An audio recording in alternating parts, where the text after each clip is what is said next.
I'm Eric Loy, and welcome to Eric Loy Interviews. On this podcast, we talk with folks from the VTuber community on their channels, their talents, their stories, where they come from, and their plans for the future. I would like to welcome Mavis. Hi. Hi. I appreciate you coming on. Please introduce yourself to everybody. Thanks for having me. Yeah. Oh my gosh, thanks for having me. So my name's Mavis. It's actually different because a lot of people think Mavis, but it's okay. If you didn't know, now you do. It's Mavis DeLuna, which basically stands for Mavis of the Moon in Spanish. I'm Puerto Rican. I am indigenous Taino, and I identify as Two-Spirit. So I tend to change my looks from time to time. I tend to lean presenting feminine, but I'm very proud of my culture, my identity, and I started streaming in, I think, 2020 to 2021, right around the peak of the pandemic, and I blew up on TikTok after making a TikTok about being gender fluid, and it just kind of went from there. And now I just embarrass myself on the internet and do things that I think are funny and try to entertain. Keyword try. Well, I mean, if you don't try, you're not going to succeed, probably. Exactly. And if I don't try, I don't get arrested. So there you go. It's very. It goes along the same lines there. So could you explain to me and other people who have even less knowledge what Taino means?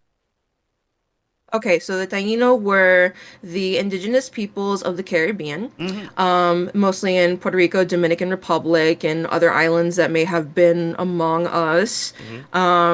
I know that there are Dominican Tainos. I know there's Puerto Rican Tainos. There may even be Tainos from other places like Haiti and other islands, and maybe even some of Latin America. I could be wrong, but in general, we're the Caribbean indigenous peoples. And a lot of words that we use today are actually rooted from our language, like barbecue. That's actually a word from Taino, which I learned pretty recently and thought was amazing and interesting. But yeah, there's a lot of interesting things that we don't realize are from cultures that have been around since far beyond our knowledge or understanding. Learning and reconnecting with my culture has been a blessing. It's brought a new side of myself that I absolutely love, and it filled a void that I had of not really knowing who I was. Wow, that's cool. That's great. I mean, I can tell you this: growing up in the '70s, we never heard of anything like that. I mean, we were strictly the same history books we had in the late '50s. We were using in the '70s. When in grade school, our history ended with the Civil War. Every year, we ended with the Civil War. So we didn't and it was very.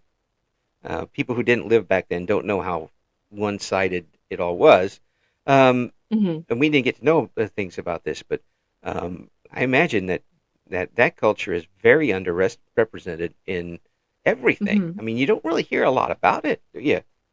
Yeah, it's unfortunate because our language is pretty much fragmented and it is almost a dead language, but our people are very much alive and well. The effects of the past, unfortunately, did thin a lot of our bloodline out, but we are still here and thriving. Yeah. So many of us are descendants of the past looking to reconnect, or who are from the families who may have managed to carry on their traditions from many, many years ago. But for the most part, we are a very warm and welcoming people. We love music. We love family. Cool thing about my people that I found out is that we were matrilineal, so we went down the line of like the women instead of the men, instead of patriarchal.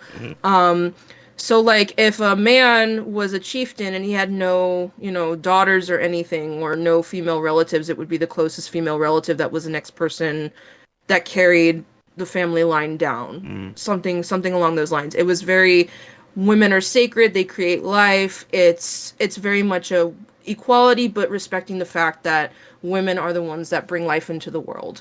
And while a lot of it is different than today because we have the modernized ideas and understanding of gender and how it's not just male or female anymore. Right. the cool thing about indigenous cultures is that we often had a third gender or like a role that was transcending male or female, and that's why I identify as two-spirit, because for a long time I identified as non-binary. I wasn't really sure, Hmm. but then I discovered via DNA test that I was indigenous Puerto Rican, and I began talking to other indigenous people. Like on Twitch, I joined the Four Directions, which is an amazing group of indigenous content creators. Hmm. Lots of talent, lots of great funny people. Cool. We've been trying a lot to get our voices represented on Twitch. There are so many people in that group that work so hard. The Twitch Indigenous Alliance is something that's up and coming that they're trying to make into like an official guild, if I'm not mistaken, like the Twitch Pride Guild and the Twitch Latin Guild. Hmm. I think it would be awesome to have a Twitch Indigenous Guild. Oh yeah. Because as much as we are everywhere, we're unfortunately underrepresented Hmm. because there's so many of us, but we don't get uplifted to have the voices that we need to have. You know, like to have the volume that we need to have. So Wow. there's actually so much in culture and today's societal standards and today's like vocabulary that actually originated from indigenous cultures. Oh yeah, absolutely, absolutely, and this is a great idea. I think it's a magnificent idea because not. I mean, we look at the medium itself, and there are so many different things you can present, so many different ways you can Hmm. stream, and there are people who are doing lectures or doing presentations, educational streams. Of course, people are being silly and having fun with it, which they should do too. But Hmm. here you've got a chance, and your potential audience for everything you do on this stream is basically the planet. Your audience is basically anybody who has an electronic device at this point. So Yeah. so I mean the potential is there. Realistically, probably not the whole planet, but you could have somebody in Kyrgyzstan tune in and find out about your culture that never heard anything that was going on before and be interested in it. Um, Yeah. so I really do hope that comes off the ground if it hasn't already. Um, Yeah, it's really nice because I've talked to people from all over the world ever since becoming a content creator and ever since becoming a streamer. yeah. The whole reason that I became a streamer was because I was lonely during the Mm, pandemic, and it was like I don't see my IRL friends anymore. mm, I don't have anybody to hang out with. We're all staying safe because we don't want to get sick. right. And I started streaming to deal with, the pressures of my corporate job. At the time I worked in a real estate office. Mm, And after creating a TikTok one day, I got like over 150K views on it, and I went from 3 viewers to 30 overnight, and that was something I never experienced in my life. right. So I suddenly had this community of people wanting to get to know me, so I decided to use it as a positive and be like, hey, what if I make this place a place of acceptance and nurture it kind of like a garden. So Yeah. I was very focused on being queer friendly, friendly towards minorities, friendly towards people of color, and I can't really call my space a safe space. That's up to the people who occupy it to decide. And Mm, that's actually something I learned recently. And that's the beauty of being involved in those kind of spaces, is that you learn as you go and you right. grow as a person Right. and you learn from other people. I have learned so much from other people. And I have nobody to thank but them. Mm, And being a content creator and giving people a place to be themselves, as somebody who's also neurodivergent, I'm autistic with ADHD. mm, And as somebody who grew up being othered for who I was and being labeled weird, it's so refreshing to be myself on Twitch, on TikTok, on what other platforms I'm on, and have no negative response and be surrounded by people who actually like to hear what I have to say, to see what I want to do. It's very refreshing. It was very much a ray of hope in my life that showed up at a necessary time, oh, and I could not be more grateful. yeah. I mean, if people could realize how, and it was a lot worse in the generation before you, because that's where I was, for people who we didn't even have, we had some kids in our classes that certainly would have benefited by what is being recognized now. Hmm. People who were learning in different ways or were autistic or something, they were just basically taken away from everybody else. Um, Hmm. now thankfully we're getting a chance to crack the egg that they have and find out what they have to bring to us too. I mean, Hmm. it's a people are finding out how incredible that it really is. Um, Hmm. in my day, you wouldn't have that. We would have been shut off. It would have been cut off, and we wouldn't Hmm. know. Um, and you probably had a lot of the same thing too, as people were just starting to figure it out. Uh, do you look at things now and say and think if you were in school now, how much of a difference do you think it would have made? I feel it would be a lot different, both in a good and bad way for the most part, because back then I didn't have a label what to Mm-hmm. call myself. I didn't find out that I was autistic ADHD until my adulthood. Mm-hmm.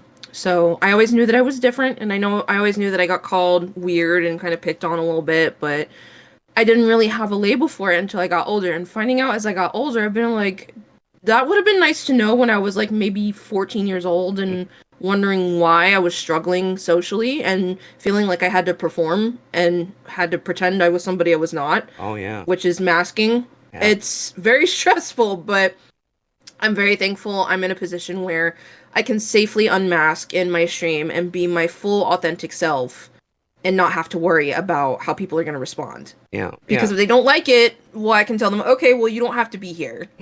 That's right.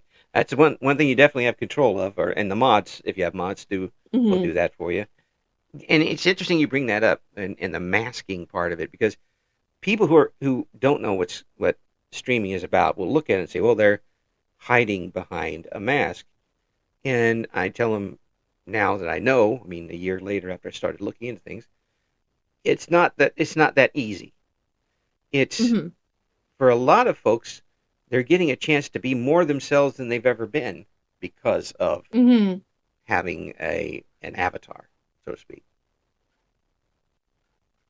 For sure. I agree. I feel like VTubing has allowed me to be more of a person that I want to be and want to present as with less judgment because my appearance in real life, I feel like people would judge because I'm not like, I don't look like conventionally standard societal standards. I'm not going to say conventionally attractive because that's subjective and I'm not going to self-deprecate. I think I'm beautiful. I've felt really good about myself lately Good. and everybody else is beautiful in their own way. Yeah. So, not going to use terms like conventionally attractive, just like I don't look what most people expect me to look like, and that's fine. But I feel like a lot of people judge a book by its cover, especially when it comes to streamers. And the performance that is put on kind of because you're kind of performing when you're streaming, Hmm. but I still try to be as authentic as I can. You still have to understand that streaming is a performance and you have to have the attitude for it, kind of have to be ready to connect with your audience in a way, but I feel like having an avatar and wanting to express who I would like to look like have this idealized version of myself allows me to be more open and feel more comfortable in my skin. As I made my avatar, and it doesn't really look a lot like me, there are some features that are similar, my avatar, I began to feel like a connection with it, like my model and everything, and be like, okay, this is an extension of me. And I feel like even though I don't look like this, the personality still fits. And people are watching my stream for my content and for my personality. Sure, the avatar is a bonus, but like, it's your personality that draws people in the most. Okay, I got a question just come up in my head, and Hmm. sometimes they're good questions, sometimes they're not. So bear with me.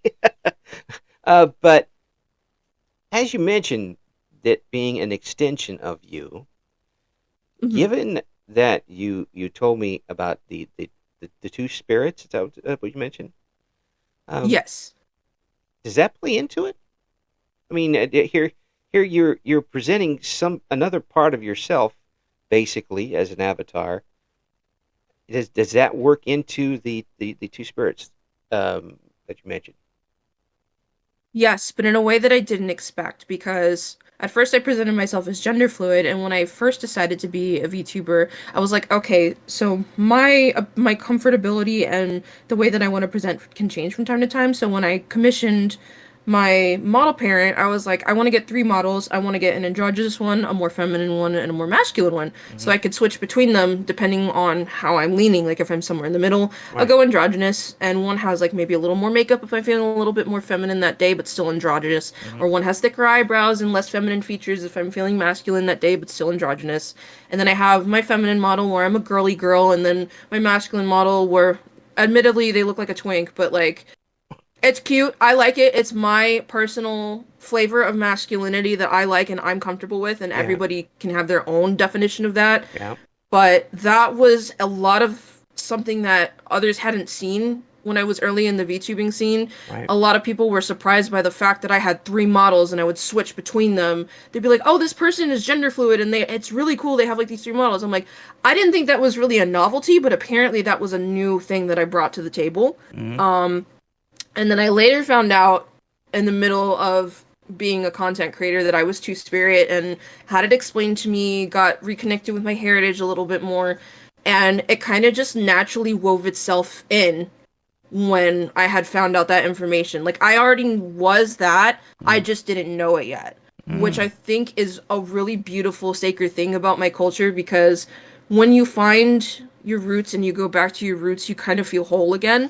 And that's exactly how I felt with reconnecting with my Taino heritage and understanding and learning about being two-spirit and realizing, hey, this is what I am. Mm.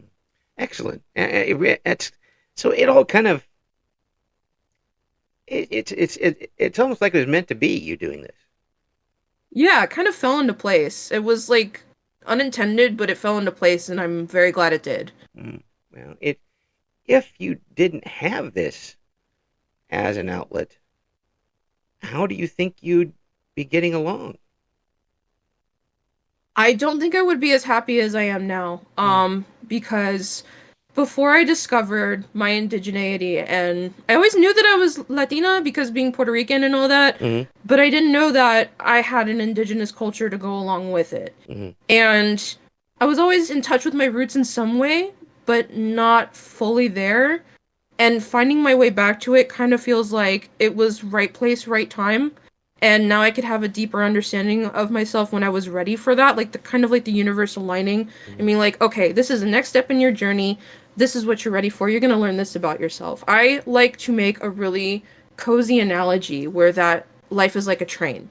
And each thing that you discover about yourself is a stop. There's no end to your journey until you stop breathing, because we don't know what happens after. But while you're alive and breathing and exploring and experiencing life, each discovery about yourself or each thing that you learn or each thing that you experience is a stop on the train of life. Like the first time that I went to an amusement park that I really loved, that's a stop. Me discovering that I'm bisexual, that's a stop. I get off at Bisexual Town and be like, oh, hey, cool. This is a cool thing about me that I learned. And I come back with all my pride, memorabilia, and get back on the train and go to my next destination, you know? It's a journey and it's never ending, and you're constantly experiencing growth and change.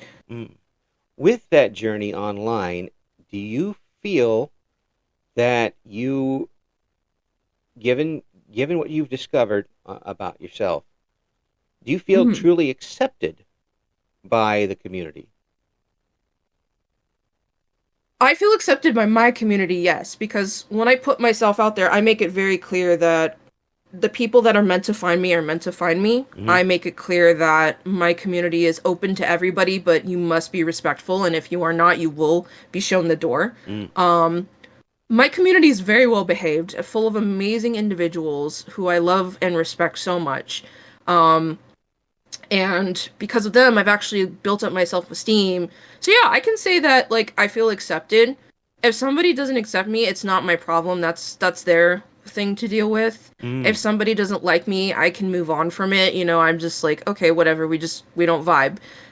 Instead, I choose to find the things and the people that do like me and do understand me and do accept and appreciate me, and surround myself with that instead. And that was something that I had to learn over this journey as well, because I cared a lot what people thought about me in the beginning, but now I don't. I'm more like, if you don't like me, that's fine. Just live and let live. Don't give me any trouble. Yeah. Just don't let it hit you on the backside as you leave. Yeah, exactly. Yeah, I mean, there's plenty of other things people can do, and although there's going to be plenty of people who want to, put stuff in your Wheaties in the morning, they can also go find something else to play. And then you go on from there. You learn and you keep going.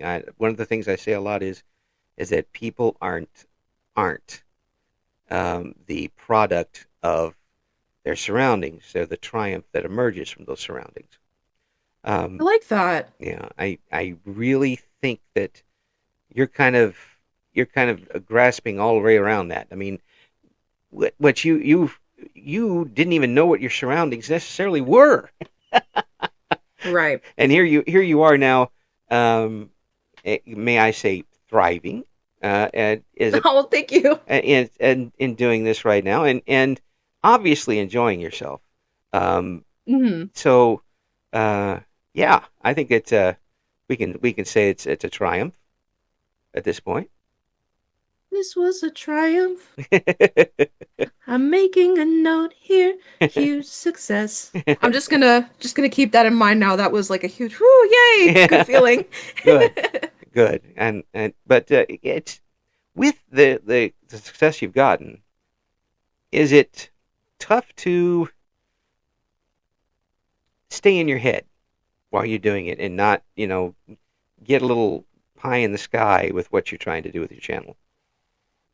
Ooh, well, at first I wanted to be a big content creator that got really famous and be like, cool, everybody likes me. Hmm. But I realize not everybody is gonna like me, and that's okay. I'm not gonna be everybody's cup of tea. Some people prefer coffee, some people prefer plain water. And that's okay. Doesn't mean I have to judge them for it, but I did take a long break because I had to sort out some things in my personal life, and I did experience a dip from that. But at the same time, it was a blessing in disguise because the people that stayed in my community and the people that are still around are people that I'm on closer terms with. Yeah. And there is much more joy in what I do. Um, because in the past I was so focused on streaming being my career that I didn't get to enjoy it as much as I would have done now when it's a hobby because I was reliant on it for income. And when you turn a hobby into a hustle, unless you really, really love it and are really dedicated to it, it can kill your passion for it. And that unfortunately almost happened to me. Mm. So I took some time off. And actually, I just recently took a week break just to refresh my mind and, cleanse my whole energy and be like, okay, I've taken a break. I miss streaming. I'm ready to get back to it. Right. Because sometimes it's okay to take a break to avoid burnout. I jokingly said, I need to go touch some grass. Hmm. Yeah. Yeah. So that was very beneficial. I cannot understate how important it is to take breaks to improve your mental health and prevent burnout. Mm. Yeah, it is, and it isn't anything. And I really do appreciate you mentioned the turning hobbies into obligations, Hmm. because that really does turn things sour pretty quickly, unless you just love it so much that you just take it and run with it, because your mileage Hmm. may vary on everything, but the once that turns into an obligation, it really does change things. It isn't, I want to get up at 8 o'clock and do this. It's, I have to get up at 8 o'clock and do this. And that, Yeah, that one word change makes a world of difference. it does for sure. Mm. I experienced that with art, and I did experience that with streaming. I'm thankfully in a position where I have a full-time job, Hmm. and yeah, it's sad that I don't have as much time to dedicate to content creation, but it makes me cherish what time I do have with it a lot more.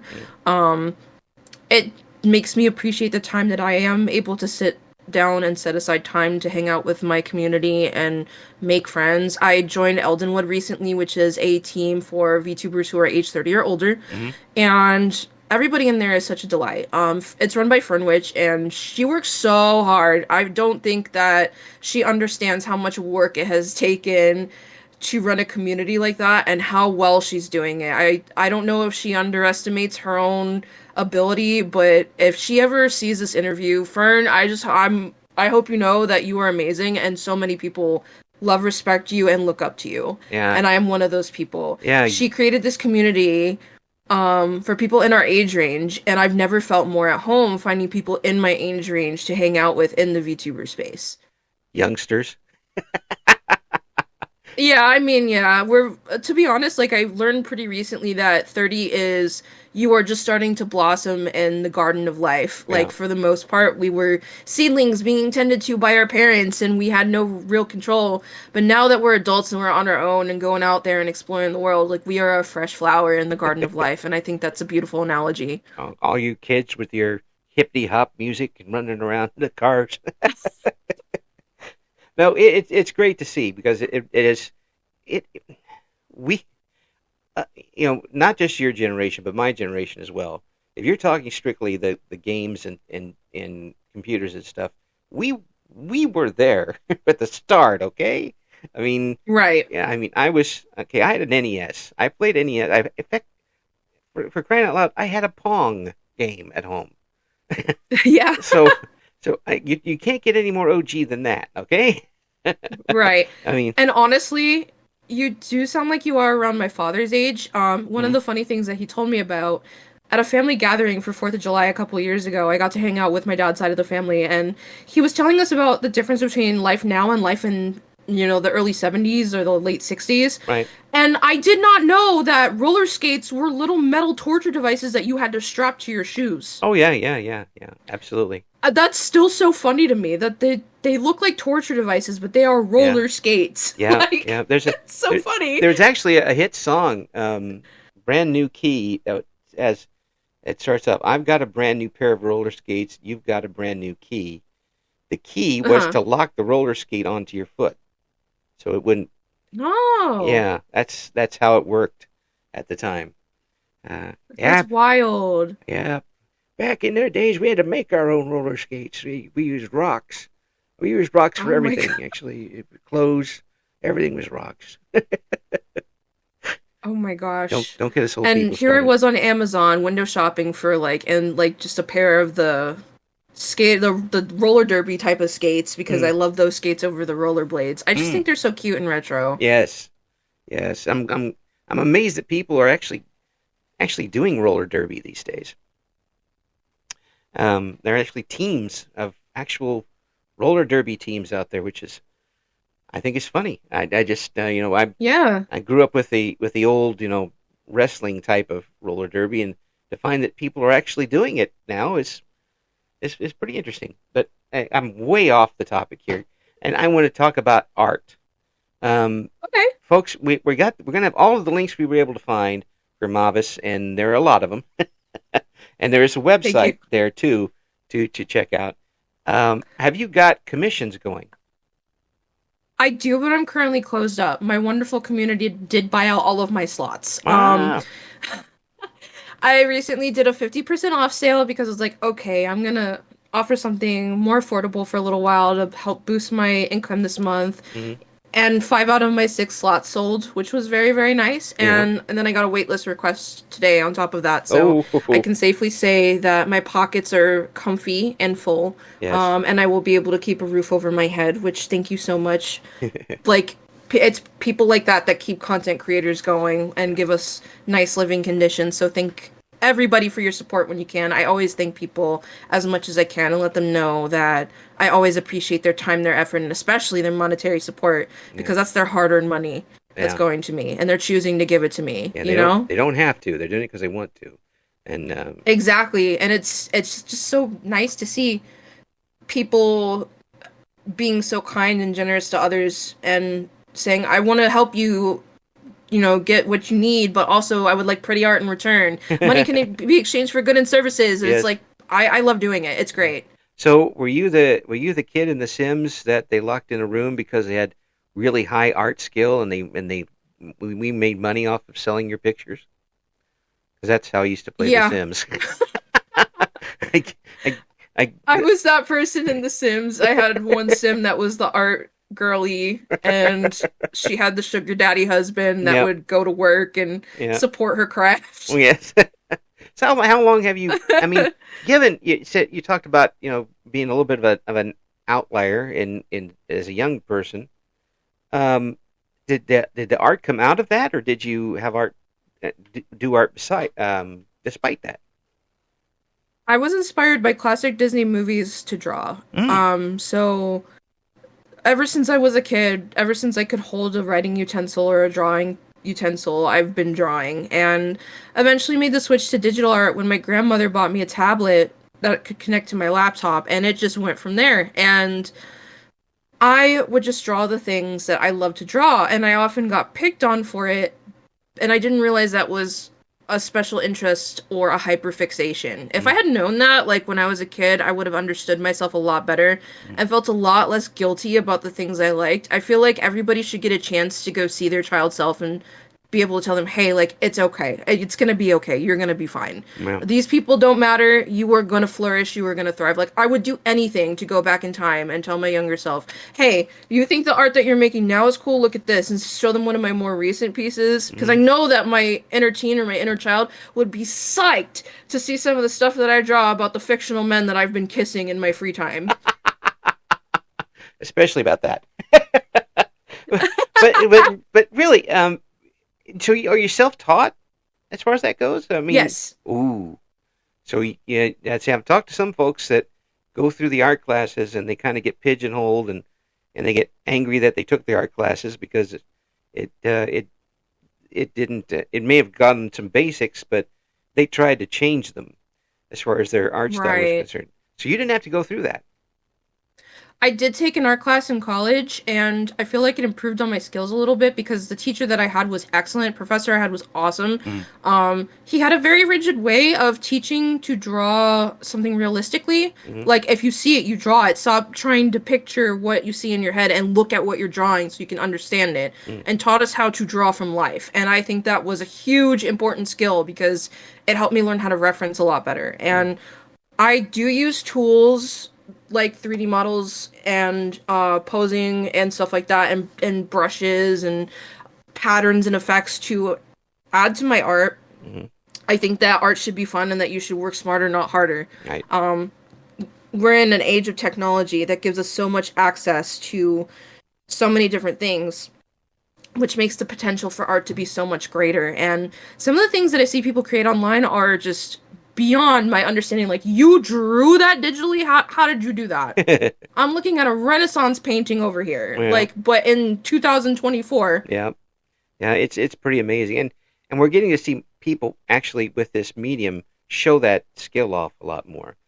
But I'm going to tell you one word here, and I hope you don't, hang up on me because you're an artiste. Hands. Okay. Oh, I'm fine with drawing hands. It's Oh. feet that are an issue. I can't draw sneakers. I can't draw feet. I said feet. Feet. Same thing. Yes. That was a Freudian slip. Yeah. But like, when it comes to drawing full bodies, I do not fear hands. I fear feet. Well, then that's why you crop the painting a little higher. So I draw a lot of mermaids. Nothing wrong with mermaids. Absolutely nothing wrong with mermaids. But there's always something that an artist looks at their painting and I need to fix that. Are you one of those types of artists? I try not to be. I'm trying to be in the era of not everything has to be perfect. Mm. And you have to make quote unquote bad art in order to progress and make good art. But I think art as a whole is a great and beautiful thing, especially in an age where people are trying to use AI generation. And I'm not going to get too much into that. I'm only going to say this. The way that human hands create cannot be replicated. Nope. And no machine could ever do that for me.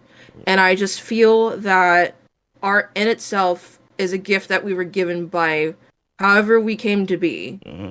It is something that we should absolutely use as much as we can to express ourselves. Whether we're happy, whether we're sad, whether we're angry, whether we're mourning, whether we're bitter or exhausted. Mm-hmm.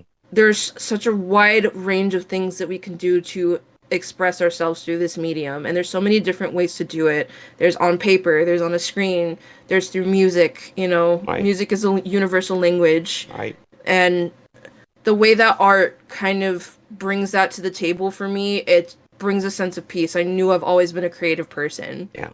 Now with this and VTubing, Mm-hmm. do you feel what's the right word I'm looking for? I always try to find the right word. Mm-hmm.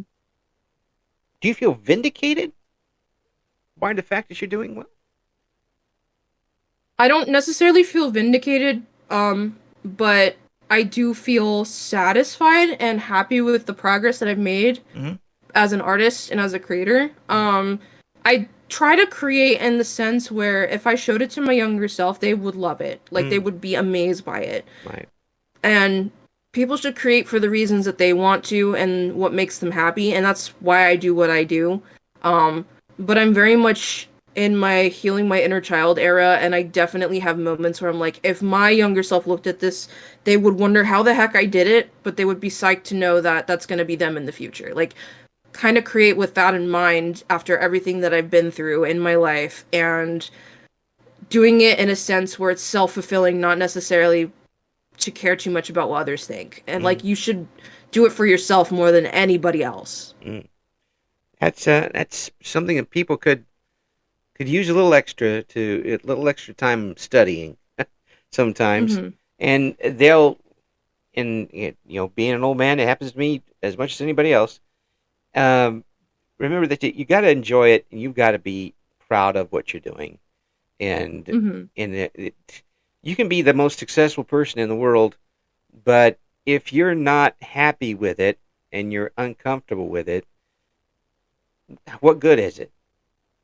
Right. In the end, I mean, you can if you're not having any fun and it's physically painful, mentally painful, it's not doing you any good. Uh, if you really want to get rid of the money that you're making, I can find places to put it. I mean, I have places I can store that extra money, but it, it's it really does come down to it, and it sounds to me like you have not only taken the bull by the horns, but you plain old lifted it off the ground and put it over your shoulder. Um, I try. and I'm not going to say it wasn't without effort because it took a long way for you to get here, but Mhm. you got to be proud. I can have moments where I'm proud of myself, but I try to stay humble. Yeah. Um, but at the same time, I will say yes, I am really proud of how far I've come. I am really proud of accomplishing one of my biggest goals, and that was becoming a Twitch partner in 2023. Hmm. Um, I am so grateful for the love and support that I have been shown on this journey, and the people that have stood by me and have uplifted me and cheered me on. Um, and I am especially grateful that I have the privilege to live in this lifetime where I get to express myself so freely in such a way and not be met with negativity for it. Like, everybody experiences like some pushback online, but I have learned that if somebody is giving you flack for what you do, you're doing something right. Like, if you're not harming anybody and somebody's still finding a problem with it, that means you're just becoming well known. Yeah, and they're looking for a way to make themselves well known too. Many Mm-hmm. many times. Well, I can tell you this: I'm a fan. Oh, thank you. I'm a fan I, of the person I've just gotten to know a little bit here, and I hope that folks take advantage of the situation and find out what Mavis is all about. Get in line for that art. Make it I such didn't even a get to talk about my VTuber lore. not even because that means you're going to have to come back. That just Yeah, I what it will means. though. I'll be back. I hope so because this has been too fun, and I want to hear more about uh, the the how you're shining, and people need to see Oh, how it's going. Thank you so thank much for you. That's coming so on, kind. and we will talk to you again very soon, please. It has been an honor. I look forward to the next time. Thank you for listening to Eric Loy Interviews. Join us again next time when we talk to another member of the always interesting VTuber community.